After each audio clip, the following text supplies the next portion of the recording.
Hello learners, welcome to educational channel. आज हम लोग टोटल क्वालिटी मैनेजमेंट के ऊपर स्टडी करेंगे, जो कि यूनिट 9 सेक्शन सी की अंतर्गत है। ठीक है, तो चलिए स्टार्ट करते हैं।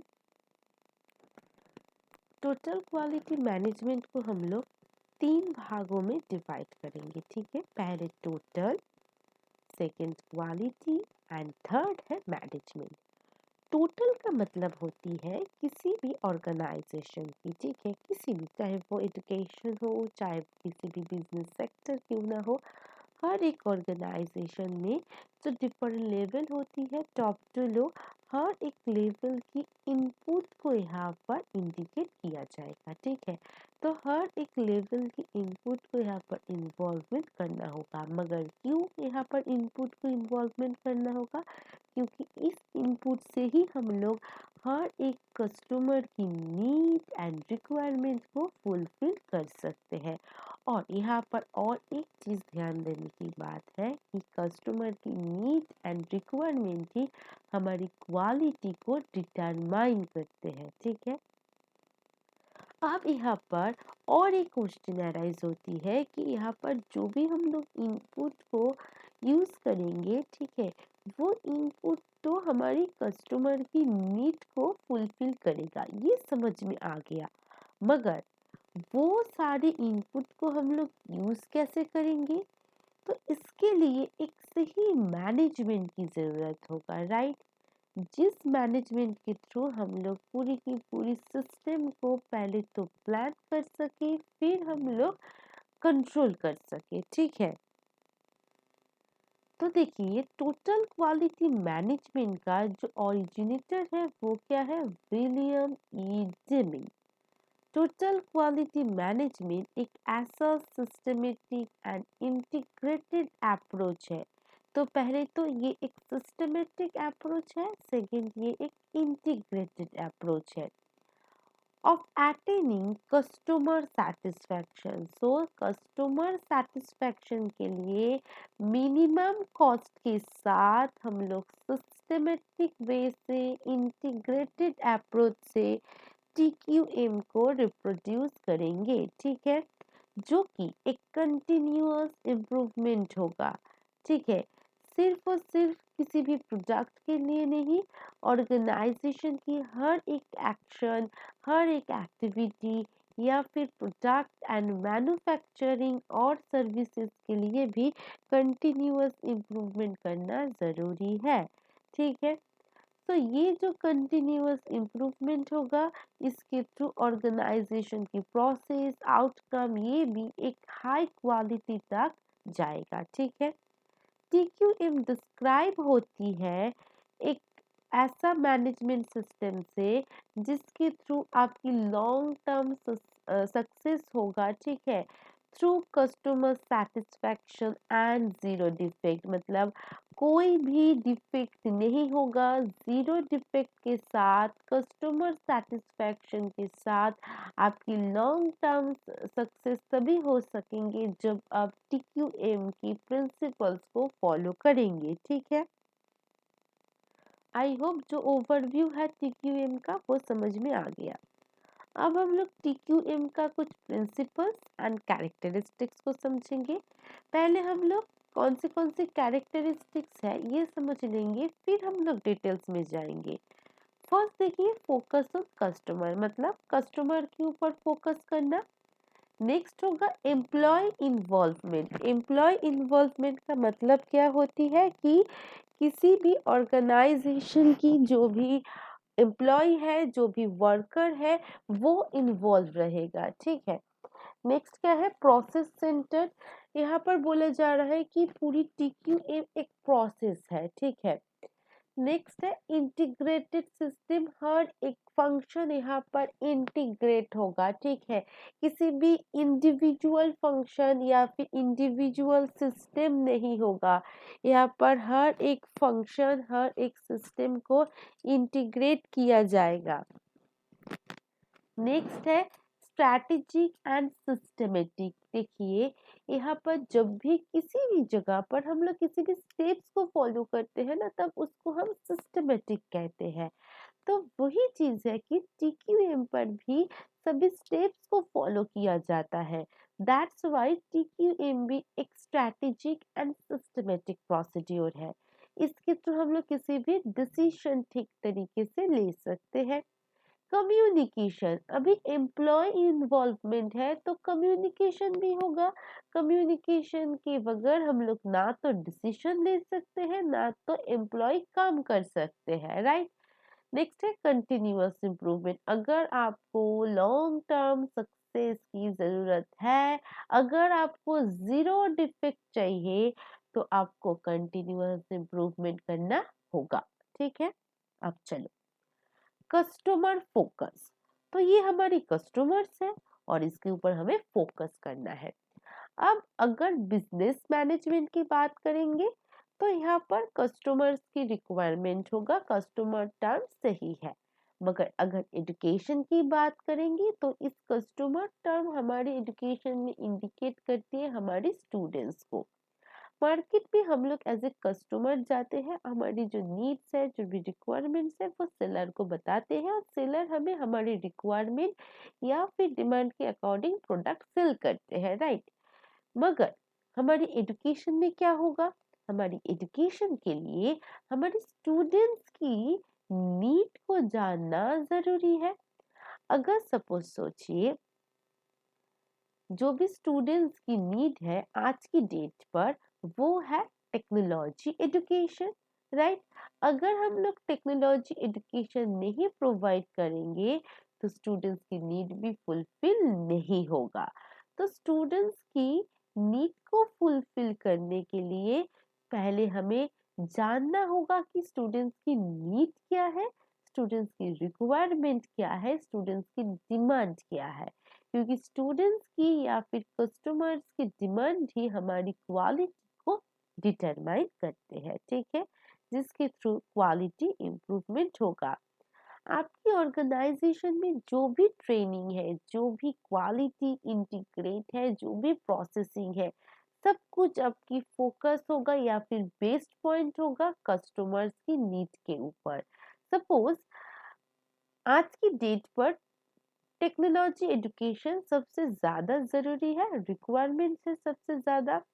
अगर हम लोग अगर हम लोग टीचर्स को ये टेक्नोलॉजी ट्रेनिंग ना देके सिर्फ और सिर्फ ऑफलाइन क्लासरूम ट्रेनिंग देंगे तो टीचर्स ऑनलाइन क्लासरूम की जो भी मैनेजमेंट है, सिस्टम है, ठीक है, वो सारी चीज ठीक तरीके से रिप्रेजेंट नहीं कर सकेंगे स्टूडेंट के सामने। तो स्टूडेंट्स की जो भी टेक्नोलॉजी एजुकेशन की रिक्वायरमेंट है वो फुलफिल नहीं होगा। आप लोग टीचर्स को ट्रेनिंग तो दिया मगर वो ट्रेनिंग हमारी टेक्नोलॉजी या फिर स्टूडेंट्स की रिक्वायरमेंट के अनुसार नहीं हुआ, इसीलिए वो ट्रेनिंग बेकार हो गई। इसीलिए ऐसा ट्रेनिंग, ऐसा इंटीग्रेटेड क्वालिटी होना चाहिए जिसके थ्रू आप लोग स्टूडेंट्स की क्वालिटी को स्टूडेंट्स की नीड्स को यहाँ पर फुलफिल कर सको, ठीक है। अब हम लोग समझेंगे एम्प्लॉय इम्प्रूवमेंट। एम्प्लॉय इम्प्रूवमेंट या फिर एम्प्लॉय इन्वॉल्वमेंट क्या होगा, तो देखो यहाँ पर किसी भी ऑर्गेनाइजेशन, ठीक है, अगर हम लोग बिजनेस मैनेजमेंट की बात को समझेंगे तो वहां पर क्या होगा, ऑर्गेनाइजेशन की हर एक वर्कर की इन्वॉल्वमेंट चाहिए। क्यों हर एक ऑर्गेनाइजेशन की वर्कर को इन्वॉल्वमेंट करना होगा, क्योंकि एक काम हम लोग एक इंसान नहीं कर सकते, हर एक काम के लिए हर एक वर्कर की जरूरत होगा और हर एक वर्कर सही तरीके से तभी वो वर्क को कंप्लीट कर सकेंगे जब कोऑपरेशन होगा किसी भी ऑर्गेनाइजेशन में, राइट। तो देखो किसी भी वर्क के लिए एम्प्लॉय को इन्वॉल्व होना चाहिए, सिर्फ एक से काम नहीं चलेगा, हर एक एम्प्लॉय को इन्वॉल्व करना होगा। अगर हम लोग सोच रहे हैं कि एजुकेशन की एनरोलमेंट को, ठीक है, हर एक बच्चा प्राइमरी एजुकेशन के लिए स्कूल पर एनरोल करेंगे तो इसके लिए सिर्फ और सिर्फ टीचर्स की ज़रूरत नहीं होगा, टीचर के साथ साथ नॉन टीचिंग स्टाफ की भी ज़रूरत है, टीचर्स को भी ज़रूरत होगा, ठीक है। सिर्फ ये नहीं, हमारी सोसाइटी की भी ज़रूरत यहाँ पर आएगा, सभी एजेंसी की ज़रूरत होगा। तो देखिए, एक गोल को फुलफिल करने के लिए सभी के सभी वर्कर एंड एम्प्लॉय की ज़रूरत होती है। तो हमारे एक कॉमन गोल होगा, ठीक है, हमारे लिए एक कॉमन गोल होगा, और उस कॉमन गोल को फुलफिल करने के लिए हर एक एम्प्लॉय को पार्टिसिपेट करना होगा, ठीक है। अब हाई परफॉर्मेंस तो तभी हो सकती है जब इंटीग्रेटेड कंटिन्यूअस इम्प्रूवमेंट होगा। सिस्टम को, हर एक सिस्टम को इंटीग्रेट करना होगा, उसके साथ साथ कंटिन्यूअस इम्प्रूवमेंट भी चाहिए, ठीक है। अच्छा, अब सेल्फ मैनेज वर्क मतलब खुद की वर्क को खुद मैनेज करो एज ए टीम, तभी आपकी जो भी परफॉर्मेंस है उस परफॉर्मेंस पर हाई क्वालिटी आ सकेंगे, ठीक है। अब हम लोग समझेंगे प्रोसेस थिंकिंग। अब देखो, जब भी प्रोसेसिंग की बात आती है तब दिमाग में एक चीज आ जाती है, एक डायग्राम आ जाती है। वो क्या है? वो है हमारी input, right, process and output, right. तो इनपुट, प्रोसेस एंड आउटपुट पर क्या होती है कि हम लोग कुछ इनपुट देते हैं और वो सारी चीज के थ्रू एक प्रोसेसिंग होती है, एंड एट लास्ट एक आउटपुट आ जाती है जिसके ऊपर कस्टमर की फीडबैक होगा, राइट। तो ये एजुकेशन पर भी है, ये सभी ऑर्गेनाइजेशन की जो वर्किंग सिस्टम होती है वहां पर भी ये प्रोसीड्यूर चलती है। सो बेसिकली टीक्यूएम तो सभी ऑर्गेनाइजेशन के लिए है, तो वहां पर प्रोसेसिंग सिस्टम आएगा ही आएगा। तो इसीलिए कहा जाता है कि जो टीक्यूएम होती है उसका एक फंडामेंटल और बेसिक पार्ट होती है प्रोसेस थिंकिंग करना, जहां पर इंटरनल एंड एक्सटर्नल मतलब आप बाहर से या अंदर से कुछ इनपुट को सप्लाई कर रहे हो, ठीक है, अब वो प्रोसेसिंग हो रही है और एट लास्ट क्या होगा, आउटकम होगा जो कि हमारी कस्टमर के लिए एक सेटिस्फैक्शन देगा, ठीक है। और वो सेटिस्फैक्शन डिपेंड करेगा आपकी प्रोसेसिंग कैसी है उसके ऊपर। The steps required to carry out the process define the performance measure, क्योंकि इस प्रोसेसिंग के थ्रू ही आपकी परफॉर्मेंस को मेजर किया जाएगा। आप जितना प्रोसेसिंग को कंटिन्यूअस रखेंगे उतना ही आपकी परफॉर्मेंस पर इम्प्रूवमेंट होगा, ठीक है।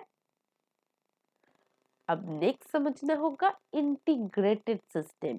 इंटीग्रेटेड का मतलब होती है हर एक चीज को जोड़ के, अगर हम लोग एज ए होल देखेंगे उसको हम इंटीग्रेटेड कहेंगे, राइट।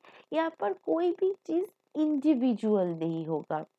ऑर्गेनाइजेशन कंसिस्ट होती है of many different functional specialists often organized into vertically structured department, मतलब हर एक फंक्शन को आपको क्या करना होगा, इंटीग्रेट करना होगा। यहाँ पर दो चीजों को समझना होगा, पहला तो वर्टिकली, दूसरा होगा आपकी हॉराइजेंटल। अब वर्टिकल वे में आपकी फंक्शन क्या करेंगे, एक साथ इंटीग्रेट हो जाएंगे, ठीक है। तो यहाँ पर आपको हर एक फंक्शन को जोड़ना है, क्यों? क्योंकि मैंने बताया था कि यहाँ पर एम्प्लॉय की इन्वॉल्वमेंट चाहिए। आप बताओ कि हर एक एम्प्लॉय एक काम ही करेगा? नहीं। जैसे कि अगर हम लोग बताएंगे कि एजुकेशन पर एनरोलमेंट चाहिए, ठीक है, ग्रॉस एनरोलमेंट की हाई होना हमारी रिक्वायरमेंट है, ठीक है। तो इस ग्रॉस एनरोलमेंट को हाई करने के लिए हमारे टीचर्स की ज़रूरत होगा, हमारी नॉन टीचिंग स्टाफ की ज़रूरत होगा, हमारी सोसाइटी की ज़रूरत होगा, हमारी एजेंसी की ज़रूरत होगा, राइट। पेरेंट्स भी एक बहुत इम्पोर्टेंट रोल प्ले करती है। अब बताओ यहाँ पर ये सभी क्या है, एजुकेशन के लिए एक एम्प्लॉय है।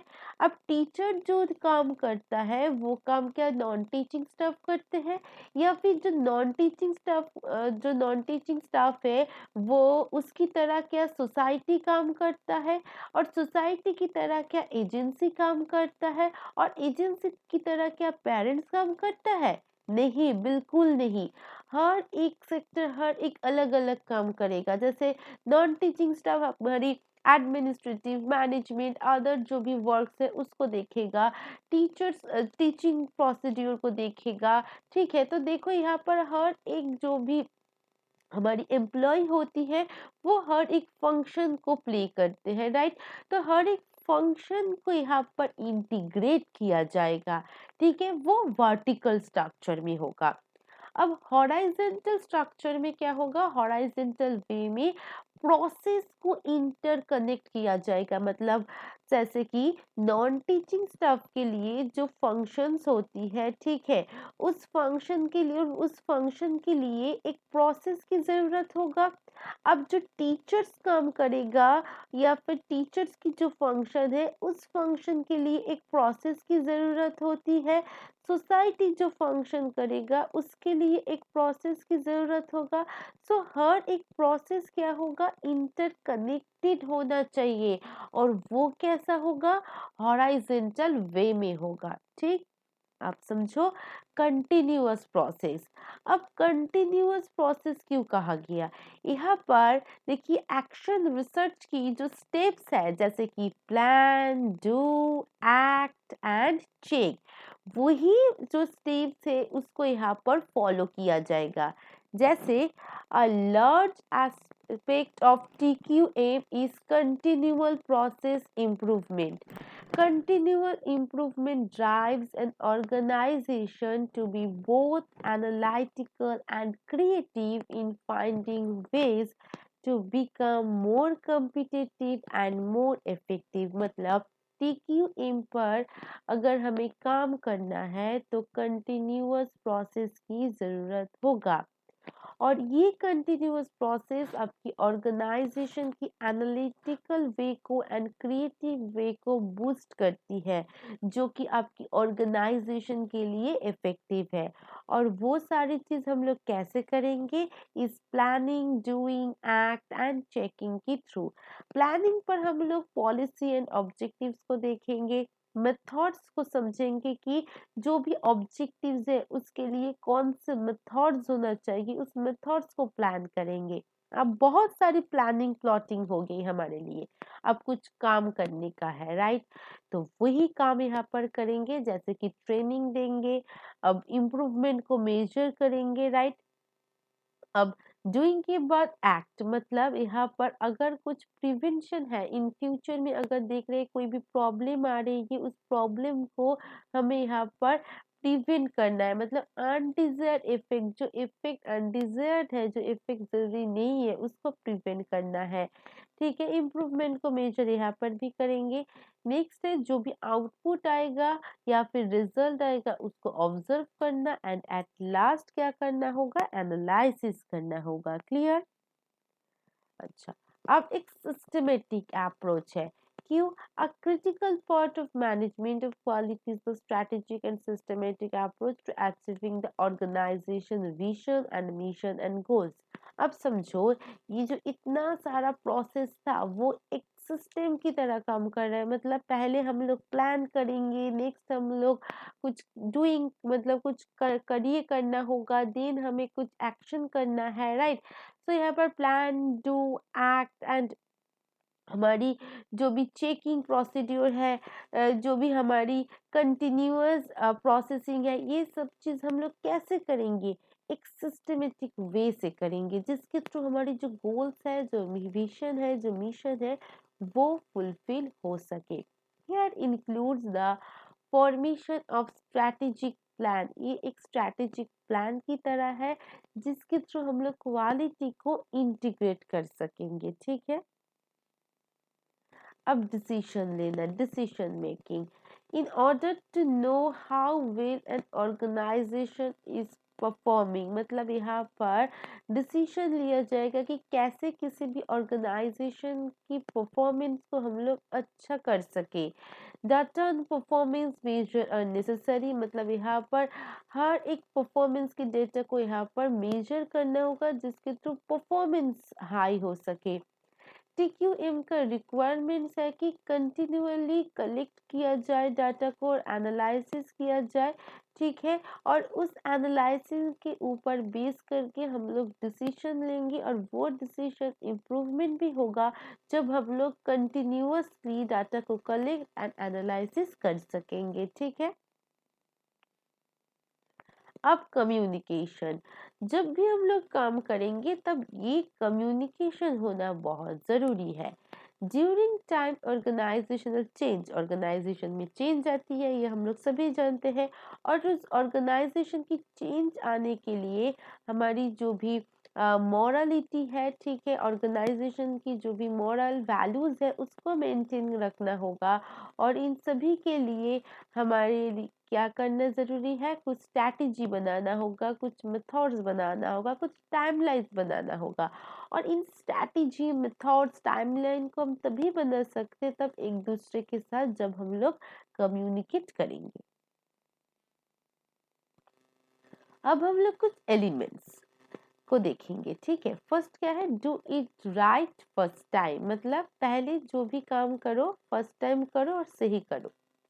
कस्टमर्स की नीड को देखो, कंटिन्यूअस इम्प्रूवमेंट करो, एम्प्लॉय की इम्प्रूवमेंट करना होगा।